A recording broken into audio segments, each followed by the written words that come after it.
الحمد للہ نعبده ونستعینه ونستغفره ونعوذ باللہ من شرور انفسنا من سیئات اعمالنا من یهد اللہ فلا مضل له ومن یضلل فلا هادی له اما بعد اعوذ باللہ من الشیطان الرجیم یا ایھا الناس اتقوا ربکم الذی خلقکم من نفس واحدہ وخلق منها زوجها وبص منهما رجالا ونساء واتقوا الله الذي تساءلون به والارحام ان الله كان عليكم رقيبا وقال الله تبارك وتعالى يا أيها الذين آمنوا اتقوا الله حق تقاته ولا تموتن إلا وأنتم مسلمون وقال الله تبارك وتعالى يا أيها الذين آمنوا اتقوا الله وقولوا قولا سديدا يصلح لكم أعمالكم ويغفر لكم ذنوبكم ومن يطع الله ورسوله فقد فاز فوزا عظيما او كما قال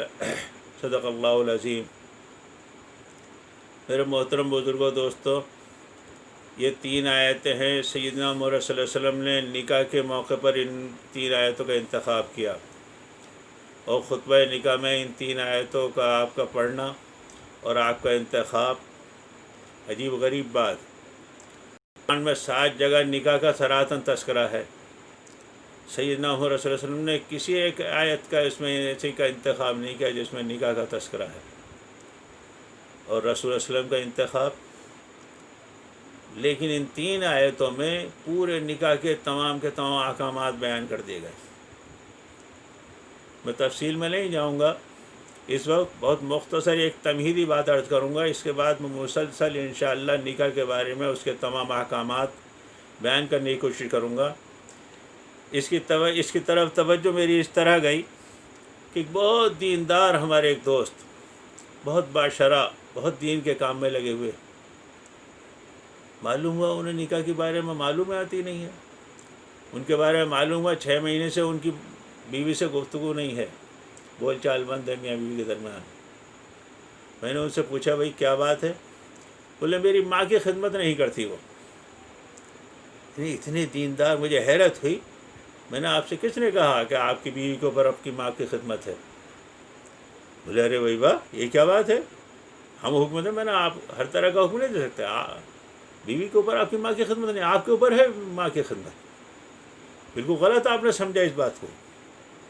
یہ کوئی دین آپ سے نہیں کہتا کہ آپ کی بیوی جو ہے آپ کی ماں کی خدمت کرے۔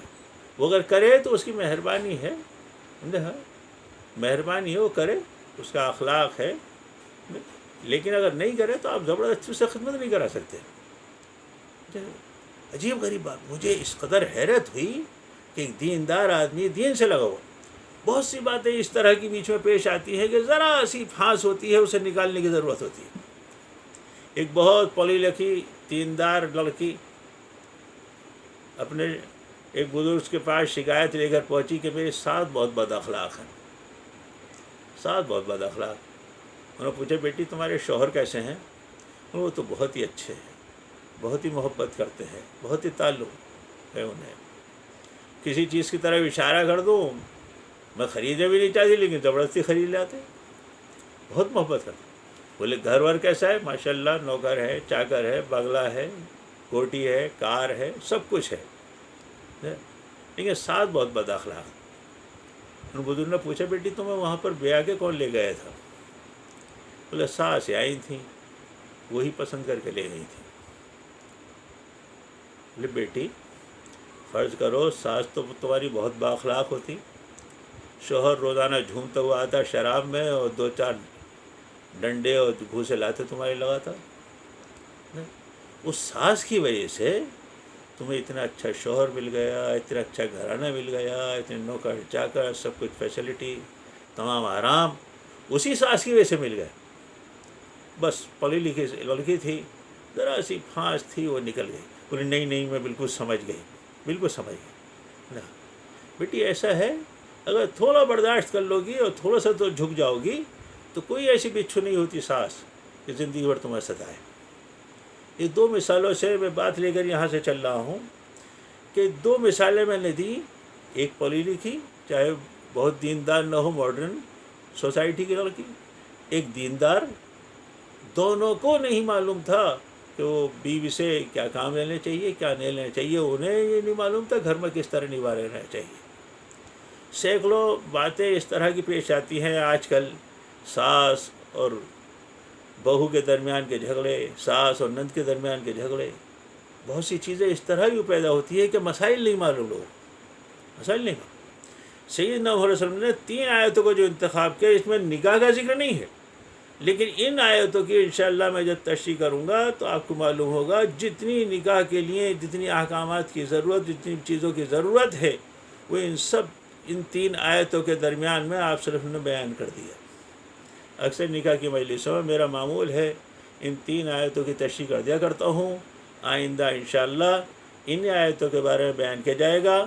یہ بات ذہن کے اندر رہے، نکاح ایک عبادت ہے، اس کی ترغیب شریعت نے دی ہے، جو معاشرے، جو ادیان نکاح سے ذرا ایوائڈ کرتے ہیں، مثال کے طور پر عیسائی مذہب ہے، وہاں پر نن ہوتے ہیں اور پادری ہوتے ہیں، جن کی شادیاں نہیں ہوتی، تو پھر ان کے جو گندگی پیدا ہوتی ہے اس کا یہ نتیجہ آپ دیکھ رہے ہیں کہ لندن وغیرہ میں 72% بچے جو ہیں وہ حرام کے پیدا ہو رہے ہیں، اور جو لوگ سنیاس لے لیتے ہیں، نکاح وغیرہ سے دور رہتے ہیں، تو ان کی جو داسیاں ہوتی ہیں ان کے ساتھ جو کچھ معاملہ ہو رہا ہے، ہم اپنے ملک کے اندر دیکھ لیں، کتنے دھرم گرو اور کتنے ہی پروہت اور کتنے ہی آشرم چلانے والے آج جیلوں کے اندر ہیں، صرف اسی گندگی کی وجہ سے، اسی زنا اور غلط چیزوں میں ملوث ہونے کی وجہ سے آج وہ اس کے اندر ہے۔ سیدنا محمد صلی اللہ علیہ وسلم جو شریعت لے کر آئے اس میں مکمل حل ہر چیز کا۔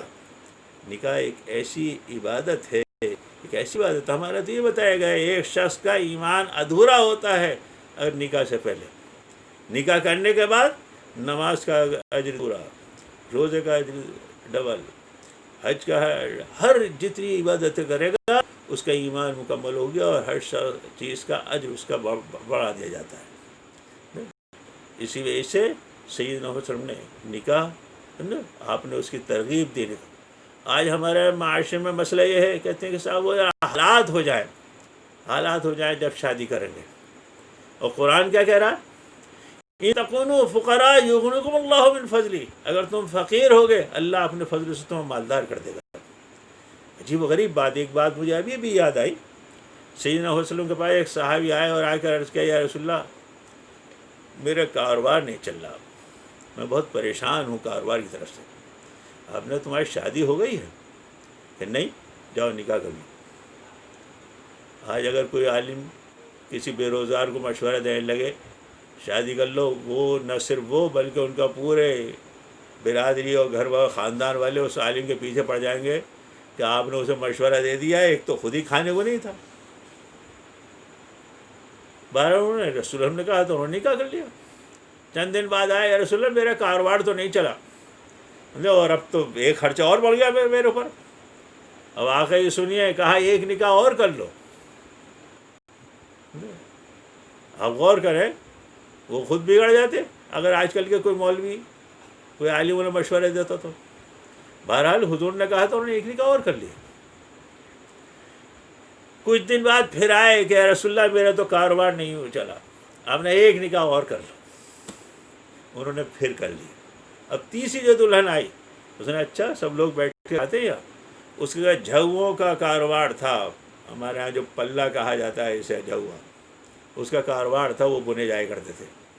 اس نے ایسا ہے، ایک تو ہم میں سے گھر کا کام کاج سنبھالے گی کھانے پینے کا، اور دو جو ہے ہم جھوے بنیں گے، اور شوہر سے کہا جاؤ آپ کھجور کی شاخیں لے کر آؤ کاٹ کے، وہ کھجوروں کی شاخیں لائے، دو نے جھوے بنے۔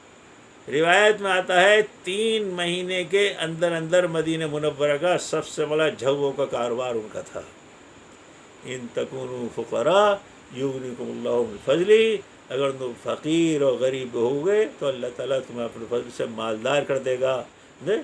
اللہ تعالیٰ ہمیں آپ کو سمجھ اور فہم نصیب فرمائے۔ نکاح کی بہت سی اس طرح کی چیزیں ہیں، اس کے اوپر انشاءاللہ میں آئندہ سے روزانہ اس کے اوپر روشنی ڈالنے کی کوشش کروں گا۔ بہت سے مسائل ایسے ہیں جس سے ہمیں نامعلوم ہونے کی وجہ سے آپس میں گھروں میں جھگڑے ہوتے ہیں، گھروں میں ناچاکیاں ہوتی ہیں، مسئلہ ساس بہو میں جھگڑے ہیں، نند اور بھاوج میں جھگڑے ہیں، یہ سب کے سب اس بنیاد پر ہے کہ انہیں دین کا علم نہیں معلوم، انہوں نے پوچھنے کی زحمت نہیں کی، کبھی کسی عالم سے پوچھا نہیں، بس خدروں میں نکاح کر لیا، خوبصورتی دیکھ کر فدا ہو گئے۔ اللہ تعالی ہمیں اپنے سب احکامات کو شریعت کے مطابق، دین کے مطابق عمل کرنے کی، اس پر چلنے کی توفیق نصیب فرمائے۔ وآخر دعوانا ان الحمد للہ رب العالمین۔